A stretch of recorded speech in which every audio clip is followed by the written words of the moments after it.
Un saludo muy cordial, mis queridos hermanos y amigos. Es un placer nuevamente compartir con ustedes un estudio de la palabra de Dios sobre temas importantes para esta época. Quiero mencionarles que esta es la parte número 8 de una serie de 10. Así que les animo de que sintonicen a YouTube o tal vez nuestro canal para buscar estos temas. El título es Cambiaron la verdad por la mentira. Vale la pena ver esta serie porque tiene mucha actualidad para esta época. Vamos a comenzar entonces con una palabra de oración y entonces entramos directamente a nuestro tema tan importante de hoy. Oremos. Padre, gracias ahora porque con libertad podemos abrir tu santo libro. Pedimos, Señor, que el Espíritu Santo que inspiró ese libro puede estar presente con nosotros, conmigo aquí en el estudio y también con aquellos que van a ver este programa. Te ruego, Señor, que nos des sabiduría divina. Ayúdanos a vivir por toda palabra que sale de tu boca y no por las tradiciones humanas y la cultura humana. Te lo pedimos en el nombre de Jesús. Amén. Hemos estado estudiando la cosmovisión, el plan original de Dios que estableció en el huerto del Edén. Toda esta cosmovisión se basa en una lectura literal de la historia de la creación en Génesis 1 y 2. Si esa historia nunca ocurrió, como algunos creen, entonces ninguno de los detalles se aplicarían hoy. Quiero repasar lo que hemos estudiado hasta ahora en cuanto al plan original de Dios. En primer lugar, notamos la santidad de la vida. Dios dio origen a la vida, le pertenece a Él. Ningún ser humano tiene derecho de quitarle la vida a otro. Eso incluye no solamente los que están vivos, sino también los que están en el vientre de la madre. En segundo lugar, la vida que Dios quiere que tengamos es en el campo, en un ambiente natural, a donde podamos respirar aire puro, a donde tengamos agua limpia y podamos producir nuestro propio alimento de la tierra. En tercer lugar, nos dimos cuenta que el plan original de Dios es el matrimonio heterosexual entre un hombre y una mujer, un varón y una hembra. Luego nos dimos cuenta que Génesis nos dice que solo hay dos géneros. No hay 64, no hay 100, como muchos dicen hoy en día, sino hay solamente dos géneros, masculino y femenino, varón y hembra. Además de eso, nos dimos cuenta que el hombre fue establecido como líder o cabeza en el hogar y también en la familia mayor, que es la iglesia.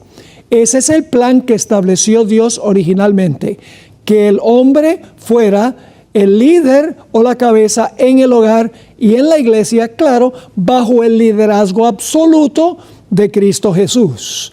Además de eso, nos dimos cuenta que Dios estableció al comienzo una dieta para conservar la salud y la felicidad y el vigor.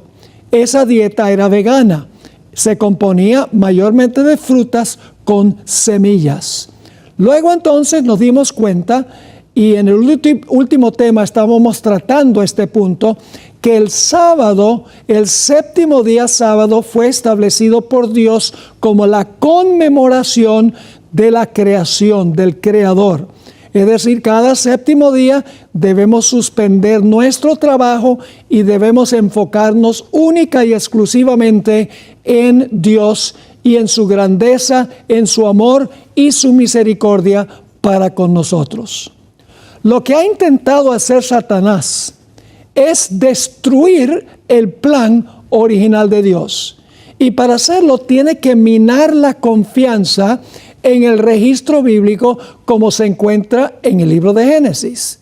Lo que ha establecido Satanás es una teoría que ha arruinado toda la idea del plan original de Dios, que es la teoría de la macroevolución.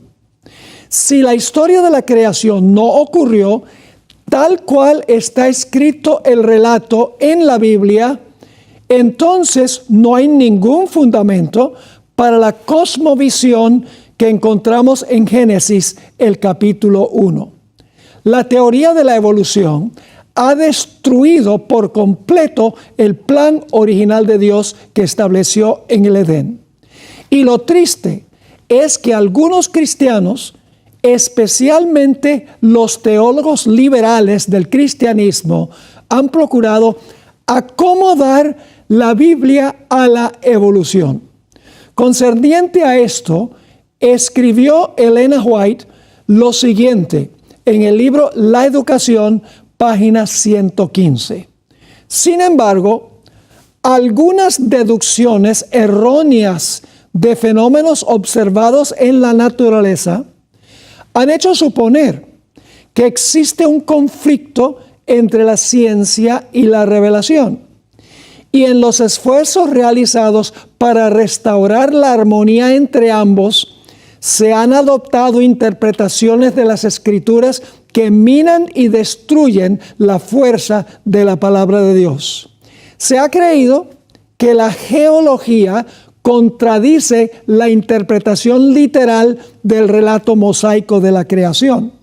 Se pretende que se requirieron millones de años para que la Tierra evolucionara a partir del caos, y que los días de la creación han sido largos e indefinidos, periodos que abarcan miles y hasta millones de años. Semejante conclusión es completamente innecesaria. El relato bíblico está en armonía consigo mismo y con la enseñanza de la naturaleza. Fíjese entonces que lo que sucede aquí es que procuran acomodar la Biblia a la ciencia, es decir, darle un giro a la Biblia para que la Biblia concuerde con la ciencia, pero toman a la ciencia como si fuera la soberana. El Espíritu Profecía dice que no es necesario esto. La naturaleza y la Biblia están en perfecta armonía. No hay necesidad de acomodar la Biblia a la ciencia porque ambas están en perfecta concordancia. Ahora, según Romanos 1, 18 al 32, que estudiamos en un tema anterior, el proceso de la ruina viene cuando se ignora la revelación clara de Dios. Quiero repasar el proceso que menciona Romanos 1, 18 al 32, tiene varios puntos. En primer lugar, los versículos de Romanos 1 dicen que Dios imparte gran luz en la naturaleza y en su palabra.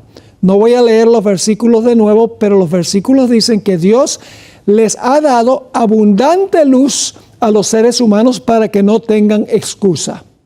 Pero el asunto es que teniendo la luz de la palabra, los que no quieren vivir por la palabra rechazan el poder del Evangelio, rechazan al Creador. Como resultado, pierden el temor de Dios, no le dan gloria, no le dan gracias. Así es que caen en la idolatría, adoran al hombre antes que a Dios, cambian la verdad por la mentira, se entenebrecen sus corazones y tres veces dice que Dios los entrega a sus inmundicias y cometen toda suerte de acciones inmorales. Olvidan que Dios juzgará a los que practican estas cosas y a los que simpatizan con los que las practican. Les he resumido Romanos el capítulo 1, 18 al 32. Lo que sucede es que rechazan la luz, al rechazar la luz, rechazan al Creador, no tienen temor de Él, no le dan gloria, no le dan gracias, caen en idolatría, adoran al hombre antes que a Dios, cambian la verdad a la mentira y se oscurecen sus corazones y por lo tanto Dios los entrega y dice, si ustedes quieren vivir así, sin mi presencia, yo los voy a dejar porque ustedes tienen libre albedrío. Pero luego quiero que noten algo muy interesante y es que al rechazar a Dios, el siguiente paso es la larga lista que da el apóstol Pablo de pecados que cometen aquellos que niegan la existencia de Dios y que como resultado de eso deshonran al Creador y no le dan gloria y no le dan gracias. Es decir, rechazar a Dios lleva a esos pecados que menciona el apóstol Pablo ahí en Romanos, el capítulo 1. El Salmo 119 y el versículo 105 nos dice algo muy interesante que posiblemente muchos de los que están viendo este tema conocen. Dice allí: lámpara es a mis pies tu palabra y lumbrera a mi camino. Quiero que noten dos puntos claves en cuanto a este versículo. Cuando dice lámpara es a mis pies, ¿qué hacemos con los pies? Caminamos o andamos. Y luego repite el mismo pensamiento, el segundo punto, lumbrera a mi camino. Nuevamente quiere decir la conducta que nosotros tenemos, la forma en que nosotros andamos o caminamos en nuestra diaria conducta. Es decir, la Biblia nos da la luz para saber caminar en los caminos de Dios. Ahora, ¿qué métodos usa Satanás para ocultar la luz de la Biblia para que andemos en tinieblas? ¿Qué métodos usa Satanás para oscurecer el camino para que no caminemos en los caminos de Dios? En el libro Conflicto de los Siglos, página 49, encontramos el método que usó el poder papal durante los 1260 años. Dice en esta cita, muy importante, para mantener su poder sobre los hombres y establecer la autoridad del usurpador papal, Satanás necesita mantenerlos en ignorancia de las Santas Escrituras. La Biblia ensalza a Dios y coloca a los hombres, seres finitos, en su verdadero lugar. Por consiguiente, es necesario ocultar y suprimir sus verdades sagradas. Esta fue la lógica que adoptó la Iglesia romana. Por centenares de años fue prohibida la circulación de la Biblia. No se permitía a la gente que la leyese, ni que la tuviese en sus casas. Y sacerdotes y prelados sin principios interpretaban las enseñanzas de ella para sostener sus pretensiones. Así que fíjense, Satanás dijo: yo tengo que ocultar la luz para que el hombre ande o camine en tinieblas, para que el hombre desobedezca a Dios. Y para eso ocultó el significado de las Escrituras, según dice aquí, y no solamente las ocultó, sino que las suprimió. En otra cita, dice en el Conflicto de los Siglos, página 272, con el pretexto de reverenciar las Escrituras, Roma las había mantenido bajo llave en una lengua desconocida y las había ocultado del pueblo. Así que fíjense que Satanás llevó a la iglesia romana a prohibir que se leyera la Biblia y la mantuvo en un idioma que la gente no podía entender ni leer, que era el latín. De esa manera, las mentes de las personas se oscurecieron, no andaron en la luz de Dios, en la palabra de Dios, que es una lámpara al camino, una lámpara a nuestra conducta. Y ustedes dirán: pero Pastor Bor, ¿de verdad que la iglesia romana hizo eso? Bueno, quiero leerles el decreto que se dio en el concilio de Toulouse en 1229 de la era cristiana. Esta es una declaración oficial de la iglesia romana en esa época. También prohibimos que se les permita a los laicos poseer los libros del Antiguo y Nuevo Testamento. Pero por sobre todo, prohibimos estrictamente que tengan una traducción de estos libros. Fíjense, una declaración oficial de la Iglesia Romana, donde dice que la gente no podía poseer el Antiguo ni el Nuevo Testamento y prohibían la traducción de estos libros para que la gente pudiera leerlos libremente. En el Concilio de Tarragona, en el año 1234 de la era cristiana, hizo la Iglesia Romana algo parecido. Dice en el Conflicto de los Siglos lo siguiente: nadie puede tener en su poder los libros del Antiguo y Nuevo Testamento en idioma romántico, y si alguien los tiene, está obligado a entregárselos al obispo local dentro de un periodo de 8 días después de la promulgación de este decreto para ser quemados. Declaraciones oficiales de la Iglesia Romana de que se tenía que mantener la Biblia en un idioma desconocido y se debía prohibir la lectura de la Biblia. De modo que la gente durante este periodo andaba en tinieblas. Por eso se conoce este periodo como las edades oscuras. Pero la luz no se apagó completamente, porque grupos como los valdenses preservaron las Escrituras.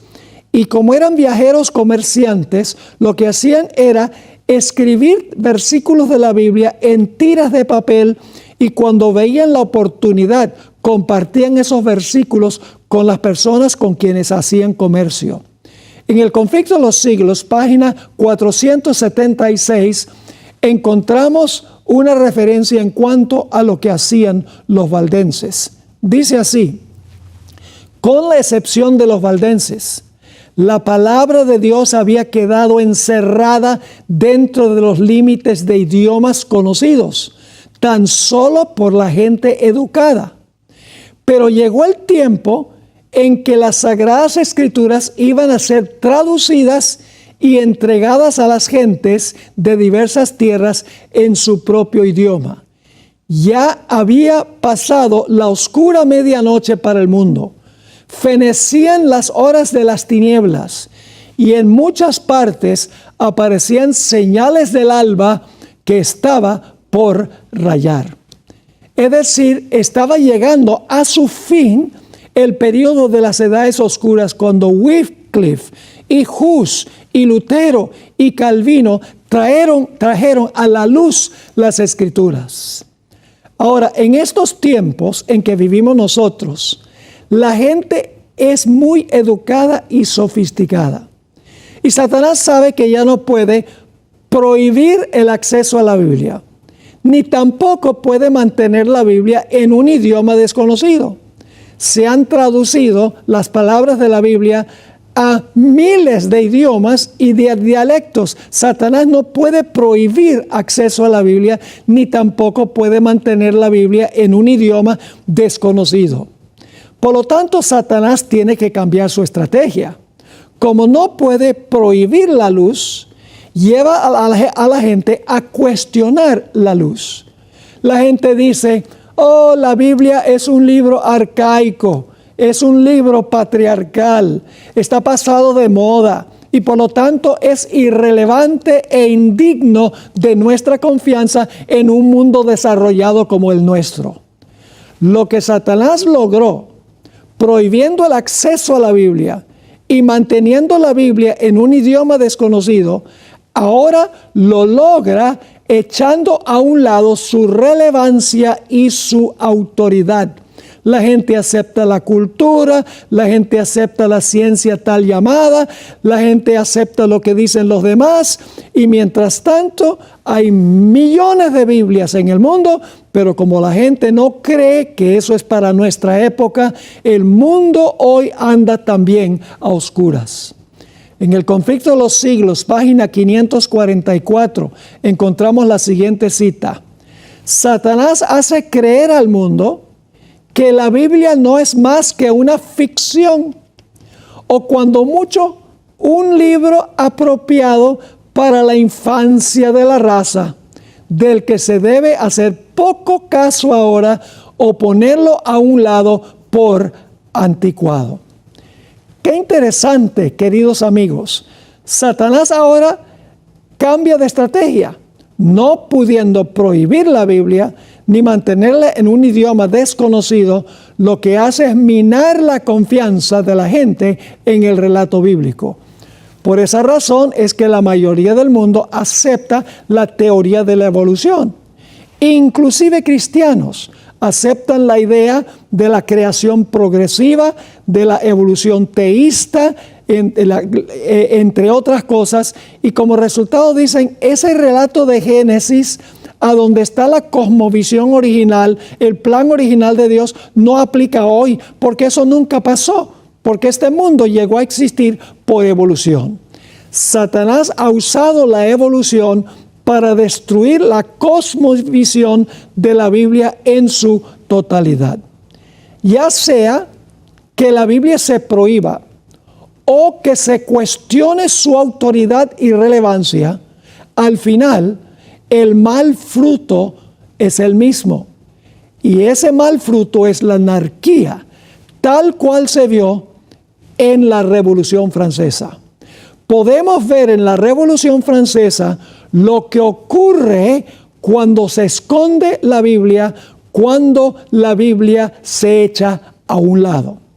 Quiero leer ahora Apocalipsis 11 y el versículo 3, a donde habla de los dos testigos. Los dos testigos son el Antiguo y el Nuevo Testamento. Y quiero que noten que durante un periodo de 1260 años, que es el periodo de dominio papal, los dos testigos profetizaron de luto, profetizaron de silicio, porque la Biblia se mantuvo en un idioma desconocido y porque la iglesia cristiana, tal llamada, prohibía la lectura de la Biblia. Dice allí en Apocalipsis 11 y el versículo 3, y daré a mis dos testigos, aquí Dios está hablando, y daré a mis dos testigos que profeticen por 1260 días vestidos de silicio. Los 1260 días en las profecías son años, 1260 años, y cubren desde el año 538 hasta 1798, cuando el poder papal perdió el apoyo del poder civil y fue herida con la espada del poder civil. Durante los 1260 años de supremacía papal en Europa, los dos testigos, que también se llaman los dos candeleros que dan luz, dieron su testimonio en silicio, es decir, en las penumbras. ¿Qué es silicio? Silicio es una tela de color negro, súper profundo y oscuro. Es decir, este fue el periodo de las edades oscuras, porque la luz brillaba opacamente solamente entre algunos pocos grupos. Y como resultado, el Antiguo y el Nuevo Testamento no dieron testimonio poderoso de la voluntad de Dios para la vida. Como hemos visto, la palabra de Dios es luz. Salmos 119 y 105.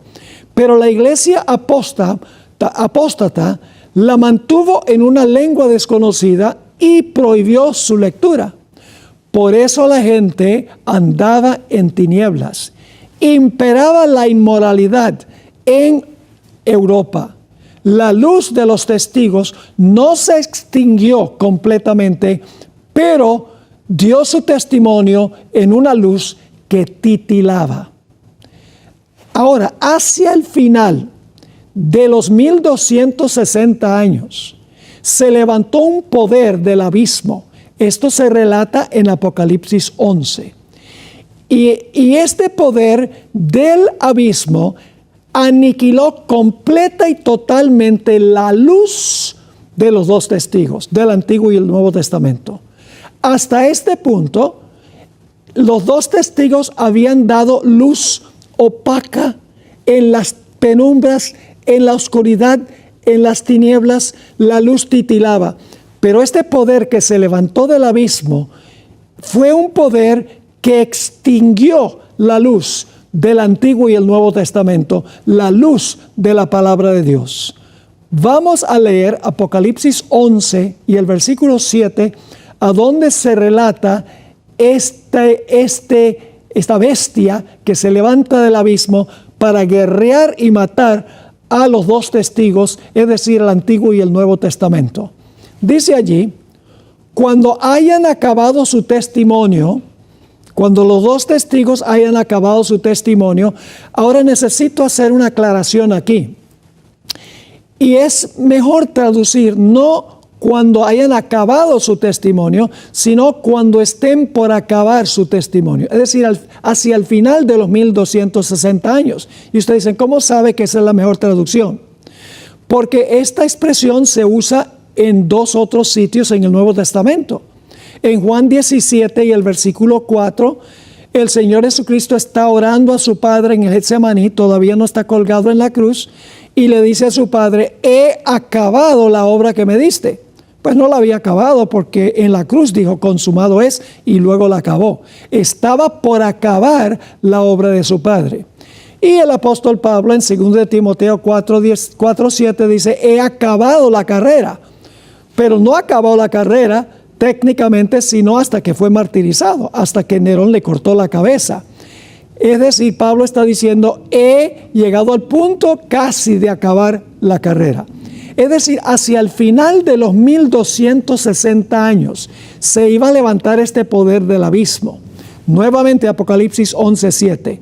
Cuando estén a punto de acabar su testimonio, la bestia que sube del abismo, que es Francia, al final de los 1260 años, lo que se conoce como la Revolución Francesa, la bestia que sube del abismo hará guerra contra ellos, es decir, guerra contra los dos testigos, y los vencerá y los matará. Noten que aquí no se trata de opacar la luz, aquí se trata de aniquilar completamente la luz del Antiguo y el Nuevo Testamento en Francia. Elena White vinculó la supresión de la Biblia por el papado con los eventos anárquicos de la Revolución Francesa. La supresión de la Biblia fue la causa y la Revolución Francesa fue el fruto de la causa. Quiero leer del Conflicto de los Siglos, página 270, a donde Elena White menciona precisamente esto de causa a efecto. Escribió lo siguiente: la guerra que se hizo en Francia contra la Biblia, porque Francia fue la que más peleó contra la Biblia durante los 1260 años. La guerra que se hizo en Francia contra la Biblia, esta es la causa, durante tantos siglos culminó, ahí está el fruto, culminó en las escenas de la revolución.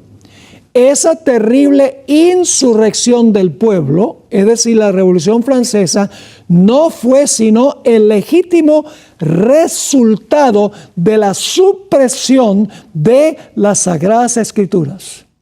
Suprime la luz y viene anarquía y revolución. Estamos viendo los comienzos de esto en los Estados Unidos de América y en otros países tales llamados desarrollados. En el libro de Apocalipsis se refiere al poder que extinguió la luz de los dos testigos con las palabras Egipto y Sodoma, palabras muy importantes. ¿Por qué se le llama a Francia Egipto y Sodoma? ¿Por qué la Revolución Francesa se caracteriza por Egipto y Sodoma? Vamos a leer Apocalipsis 11 y el versículo 8. Hablando de los dos testigos, dice, y sus cadáveres estarán en la plaza de la grande ciudad, que en sentido espiritual, no son literales, no es la gran ciudad no es literal, dice que en sentido espiritual se llama Sodoma y Egipto, donde también nuestro Señor fue crucificado. Ahora, hay varias cosas que tenemos que decir de este versículo tan importante. La grande ciudad aquí es Francia. Y ustedes dicen, bueno, pero la grande ciudad en el libro de Apocalipsis es Babilonia. Sí, Francia era parte de las divisiones del Imperio Romano, es parte de las naciones de Europa que el papado controló, y el papado es Babilonia, según dice la Biblia. Ahora, entonces, la grande ciudad es Francia, pero noten que dice que a Francia se le llama Sodoma y Egipto. No está hablando literalmente porque dice espiritualmente, en un sentido espiritual. Otras versiones traducen figurativamente, simbólicamente o alegóricamente. ¿Qué significa esta expresión Sodoma y qué significa la expresión Egipto? Quiero leerles del Conflicto de los Siglos, página 273. En conformidad con lo que dice el profeta, se iba a ver en aquel tiempo, poco antes del año 1798, que un poder de origen y carácter satánicos se levantaría para hacer guerra a la Biblia. Y en la tierra, Francia, a donde el testimonio de los dos testigos fuese así silenciado, se manifestarían el ateísmo del faraón y el libertinaje de Sodoma. Esta profecía se cumplió de un modo muy exacto y sorprendente en la historia de Francia. Ahora, ¿por qué se le llama a Francia Egipto? La Francia de la Revolución Francesa. Nuevamente leo del Conflicto de los Siglos, página 272. De todas las naciones mencionadas en la historia de la Biblia, fue Egipto la que con más osadía negó la existencia del Dios vivo y se opuso a sus mandamientos. Ningún monarca jamás se atrevió a manifestar una rebelión, imagínense esto, tan abierta y altanera contra la autoridad del cielo como el rey de Egipto. Cuando se presentó Moisés ante él para comunicarle el mensaje del Señor, el faraón contestó con arrogancia: ¿quién es Jehová para que yo oiga su voz y deje ir a Israel? Yo no conozco a Jehová, ni tampoco dejaré ir a Israel. Esto es ateísmo. Y la nación representada por Egipto iba a oponerse de un modo parecido a la voluntad del Dios vivo y a dar pruebas del mismo espíritu de incredulidad y desafío. Es decir, Francia se declaró atea, similarmente como Faraón dijo: yo no conozco a Jehová ni voy a dejar ir a su pueblo. Por eso a Francia se le llama simbólicamente o figurativamente Egipto. Pero ¿por qué se le llama a Francia Sodoma? Porque cuando se niega la existencia de Dios, viene el fruto de la inmoralidad, causa a efecto. Cuando se rechaza la luz y se rechaza a Dios, se niega su existencia, el fruto es la inmoralidad y la disolución. Leo nuevamente del Conflicto de los Siglos, página 272. La gran ciudad también se compara simbólicamente con Sodoma. La corrupción de Sodoma, al quebrantar la ley de Dios, se manifestó especialmente en una vida desenfrenada. Fíjense que el rechazar a Dios lleva a una vida desenfrenada. Sigue diciendo, y este pecado sería también la característica sobresaliente de la nación que cumpliría lo que especificaba este pasaje. Francia presentó también la característica que más distinguió a Sodoma. Durante la Revolución se manifestó una condición moral tan degradada y corrompida que puede compararse con la que acarreó la destrucción de las ciudades de la llanura. Y el historiador presenta juntos el ateísmo y la prostitución de Francia tal como nos lo da la profecía. Sodoma se caracterizó por un estilo de vida libertino. Su violencia contra aquellos que se oponían a su estilo de vida también se manifestó con una reacción súper materialista.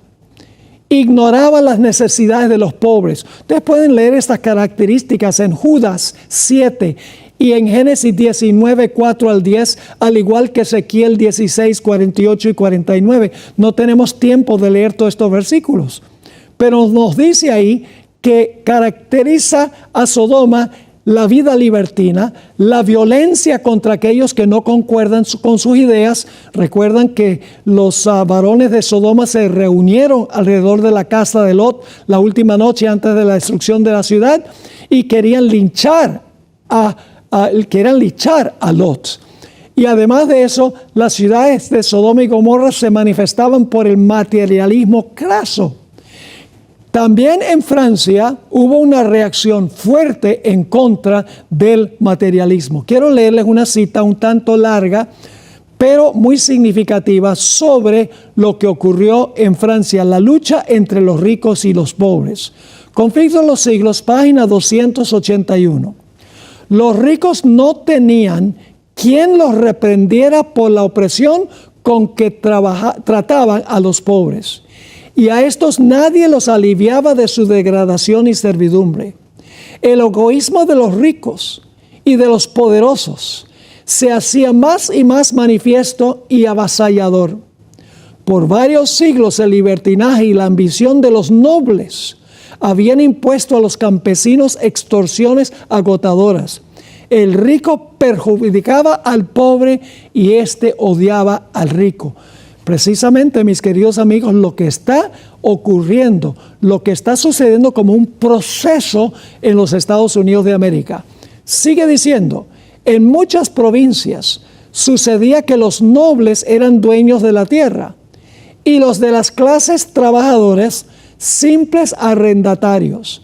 Y de este modo el pobre estaba a merced del rico y se veía obligado a someterse a sus exorbitantes exigencias. Sigue diciendo, la carga del sostenimiento de la iglesia y del Estado pesaba sobre los hombres de las clases media y baja del pueblo, las cuales eran recargadas con tributos, es decir, con impuestos, por las autoridades civiles y por el clero.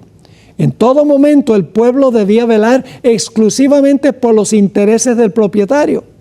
En los tribunales siempre se fallaba en favor del noble y en contra del campesino.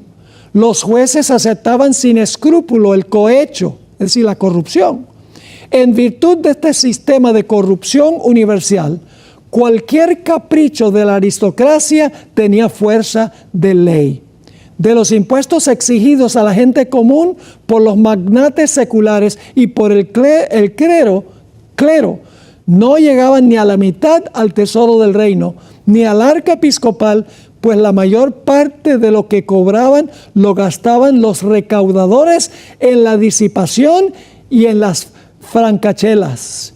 Y los que de esta manera despojaban a sus súbditos estaban libres de impuestos y con derecho por la ley o por la costumbre a ocupar todos los puestos del gobierno. La clase privilegiada estaba formada por 150,000 personas y para regalar a esta gente se condenaba a millones de seres a una vida de degradación irremediable. La iglesia y el poder civil estaban unidos y por lo tanto el populacho se levantó tanto en contra de la iglesia como del Estado en Francia para desquitarse de los centenares de años que habían sido oprimidos. El mismo choque entre ricos y pobres está en proceso de repetirse en los Estados Unidos y en otros países. Según Apocalipsis 18 Y Santiago 5, 1 al 6, que no tenemos tiempo de leer, la debacle del sistema capitalista que beneficia a los ricos y oprime a los pobres, hallará su cumplimiento final en un evento semejante a la Revolución Francesa, pero no a nivel de un país, sino a nivel global. El rechazo del Dios de la Biblia y la inmoralidad libertina produjo como resultado la idolatría y la entronización de la diosa de la razón en la ciudad de París. El representante de la Asamblea Francesa introdujo a la diosa de la razón con las siguientes palabras. Conflicto de los siglos 278.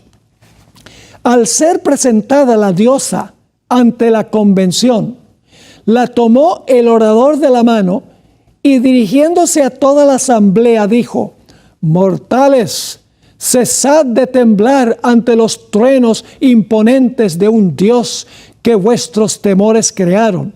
No reconozcáis de hoy en adelante otra divinidad que la razón. Así es que las tinieblas de Roma papal llevaron al rechazo del Dios verdadero, el rechazo del Dios creador, y dio como resultado el libertinaje, la idolatría y la falsa adoración a la diosa de la razón. Esto es precisamente el panorama que presenta Romanos 1, 18 al 32. No está muy lejos de Roma a Egipto, a Sodoma. ¿Cómo pudo sucederle esto a la hija mayor del papado, como se conoce a Francia? La respuesta es que el papado sembró en Francia el viento de la ignorancia, ocultando la luz de la palabra de Dios, y como resultado se entenebrecieron los corazones de los habitantes, y Francia cosechó el torbellino del ateísmo, el libertinaje y la idolatría. Note lo que dice el Salmo 14, 1 y 2. Ya el Salmo 14 había predicho esto. Dice el necio en su corazón: no hay Dios. Y luego viene el resultado, fíjense: se han corrompido, hacen obras abominables, no hay quien haga el bien. Jehová miró desde los cielos sobre los hijos de los hombres para ver si había algún entendido que buscara a Dios. Cuando se dice no hay Dios, cuando el necio dice no hay Dios, el resultado es la corrupción, obras abominables, y no hay quien haga el bien. El conflicto de los siglos 279, Elena White escribió: el romanismo había principiado la obra que el ateísmo se encargaba de completar.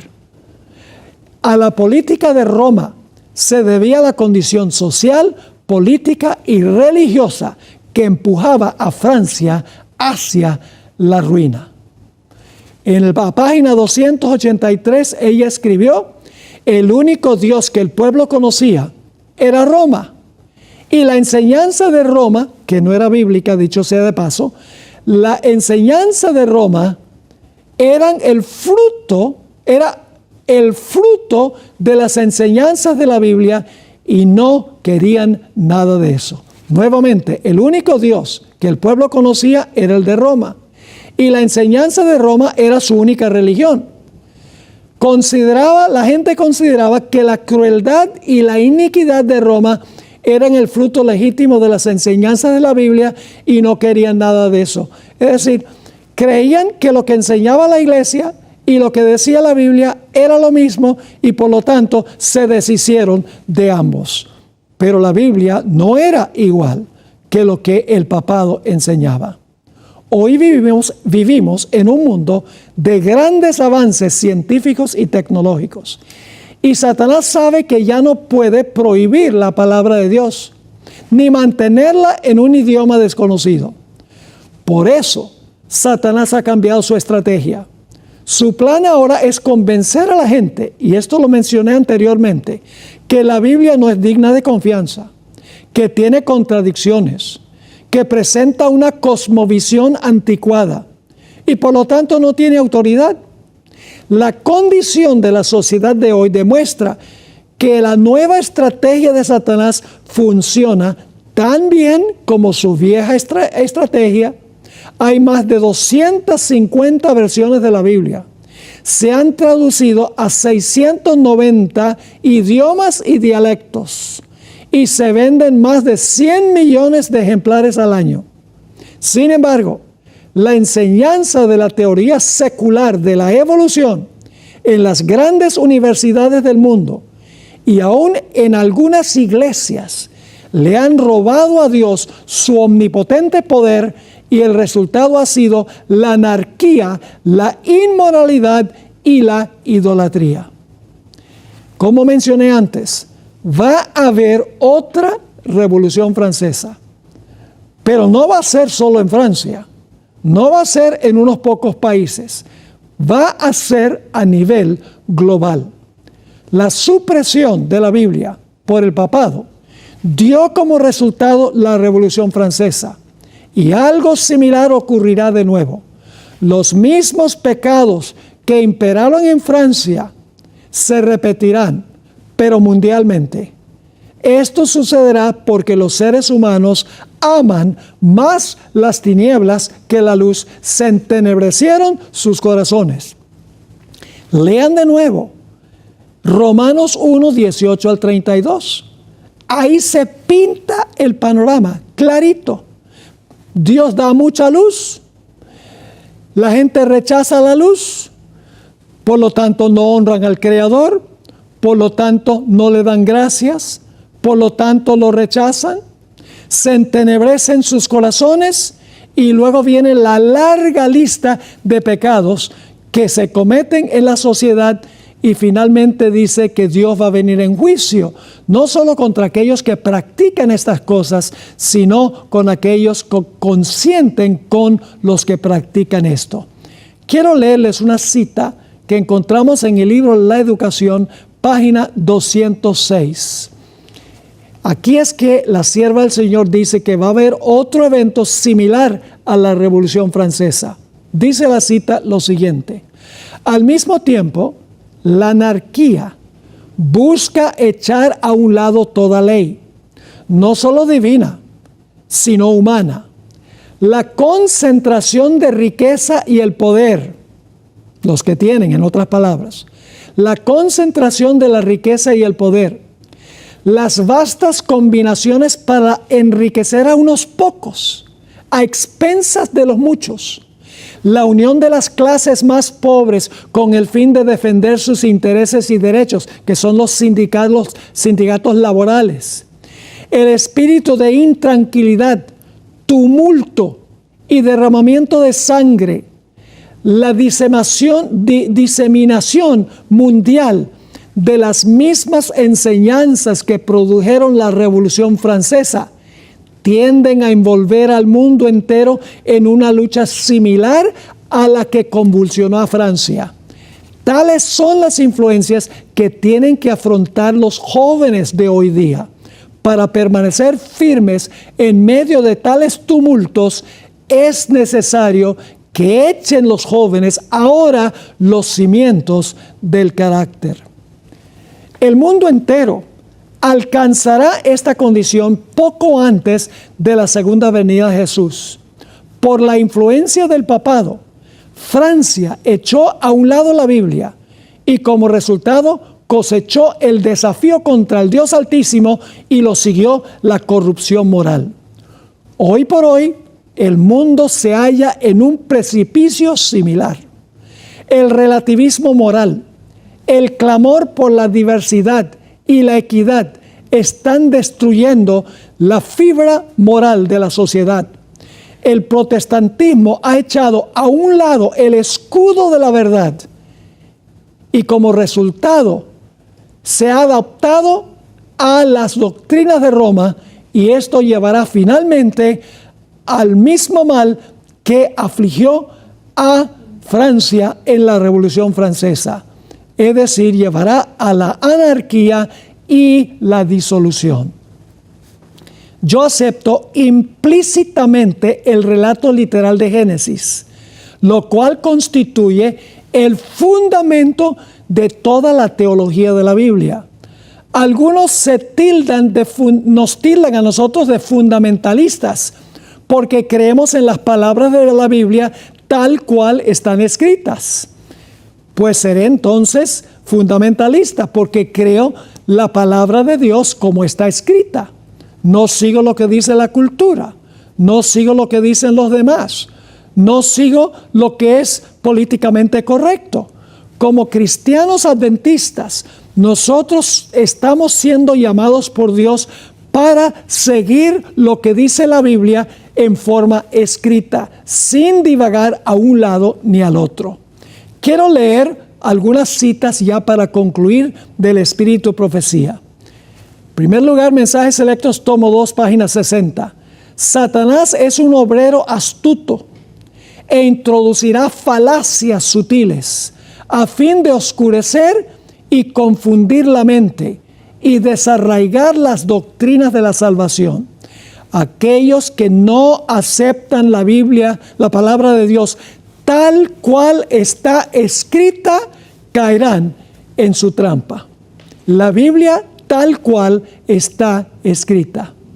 En otra cita, en la revista Signs of the Times, Señales de los Tiempos, diciembre 18, 1884, ella escribió: esta es una generación que odia la verdad. Está hablando de su época. ¿Qué diría hoy?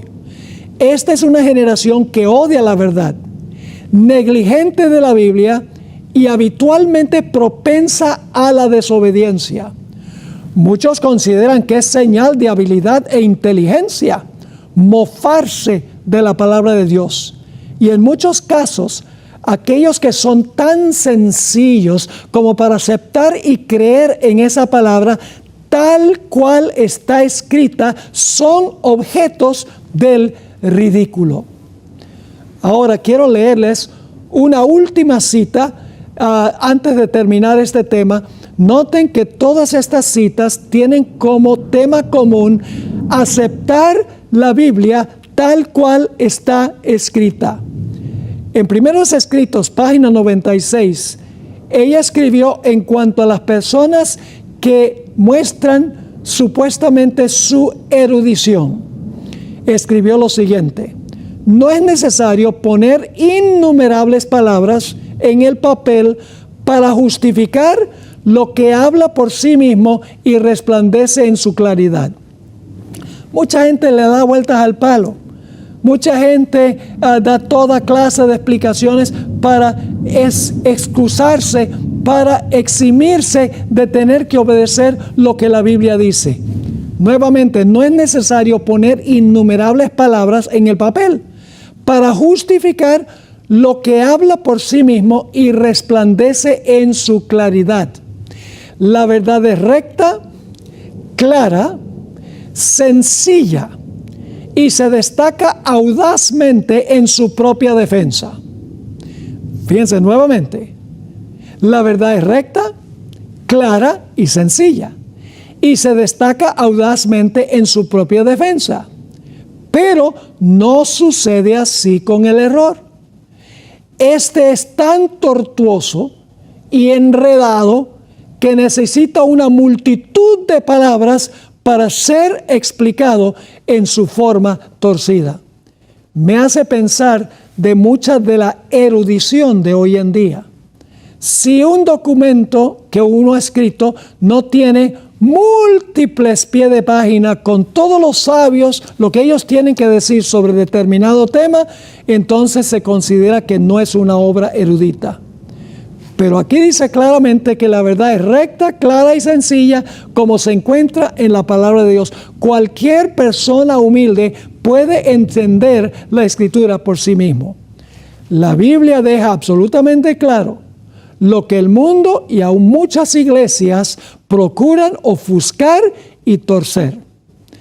Ahora, en nuestro próximo tema, vamos a hablar de otro aspecto del plan original de Dios. Dedicamos una buena cantidad de tiempo en nuestro tema anterior para hablar sobre la importancia del sábado en la cosmovisión original de Dios.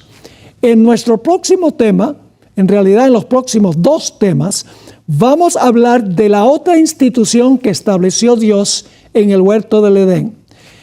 Estableció la institución del sábado, pero también instituyó el matrimonio y el hogar en el Edén. Y en nuestro próximo tema vamos a encontrar que Satanás no solo ha engañado el mundo, llevando a guardar el día que fue cambiado por el hombre, en vez de guardar el sábado, guardan el domingo, sino que también Satanás ha estropeado y arruinado el plan de Dios para el matrimonio, el plan de Dios para la familia. Y como resultado se desmorona la sociedad. No se pierdan el próximo tema, a donde vamos a hablar sobre el matrimonio, la otra institución que estableció Dios originalmente en el Edén.